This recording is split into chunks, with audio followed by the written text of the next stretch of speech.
Sige. Okay, continue sa gas. Then stop. Okay. Gas. Yan. Then stop. Matay. Matayan ako. Sige. Ganito. Habang naka-brake ka, sige, lagay mo ng first gear. Turo ko sa'yo. Habang naka-brake ka, iangat mo ng unti-unti yung clutch hanggang vibrate lang, tapos steady mo, ha. Huwag mong itodong bitaw. Sige pa, kunti pa. Mararamdaman mo yun eh. Sige pa. Yan. Hold mo dyan.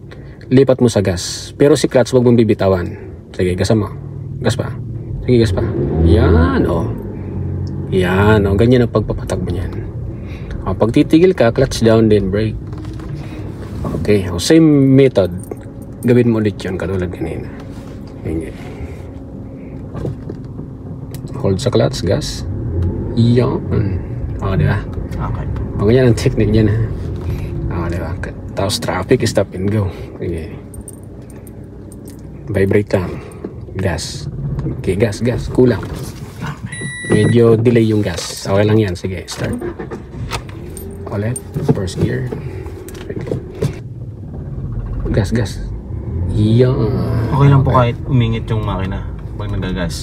Wag mo lang siyang palagpasin ng 3,000 RPM. Kasi uugong talaga ng sobra. Pwede yung mga 2.5. Yan. Sige, ulit. Yan, gas. Yan, o, di ba? Smooth ang galaw. Okay, stop. Okay, ulit. Kasi medyo matarik to eh. Gas. Yan, okay. Sige, ikot tayo. Tingin na. Observe, ikot ulit tayo. Gantin natin. Talaga ako pumapalya pagsagat. Pero at least nakukuha mo, di ka? Apo. Nakukuha mo yung idea ng clutch. Ang mangyayari naman dyan, kapag nasobrahan ng nginig, patay ang makina mo. Okay po. Kaya abangan mo yung unang nginig para hindi siya mamatay. Ito natin, practice tayo.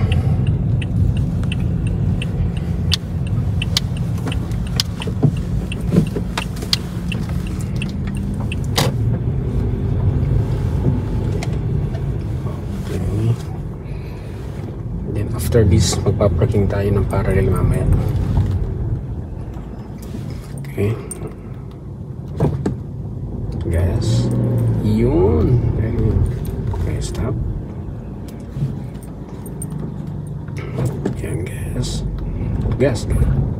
Gas, iba. Yung vibrate na yun, medyo delikado yun, ha. Mamatay na po anytime. Parang nabubulo na siya sa gas, eh. Sige, ulit. Okay lang yan. Ang importante, hindi ka mamatay na makina.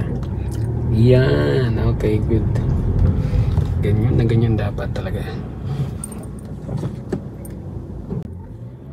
Yan. Okay. Stop muna ulit. Lagay mo muna sa neutral. Engage mo yung handbrake mo. Okay. Alam mo na tong method, handbrake method? Hindi po. Okay. Ito maganda to. Ang kagandahan ng handbrake method, yung paa mo ay nakaabang na sa gas. Okay. Okay? Sige, clutch down muna. Ilagay mo ng first gear. Tapos si kanang paa mo, ready mo sa gas, forma mo sa gas.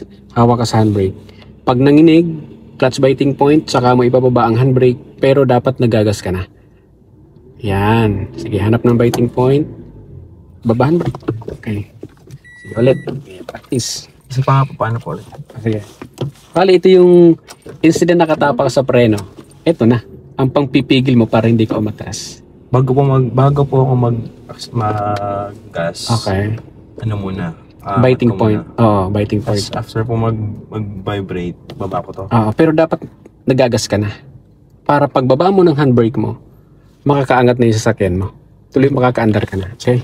Sige. Okay. Sige. Pakapitin mo muna yung clutch, biting point, then sabay gas. Tapos pag nanginig na, yan, baba, brake na. Iyon, gasa mo. Walang sa gas. Walang sa gas. Sige, start. Ulit. Okay lang yan. Practice natin. Okay. Biting point. Continue sa gas. Babahan brake. Huwag mong walain ng gas. Huwag wawalain. Yan. Okay. O, di ba?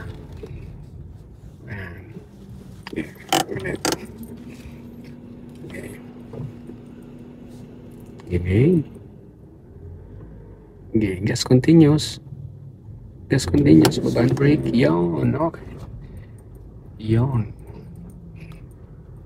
Ganun lang siya.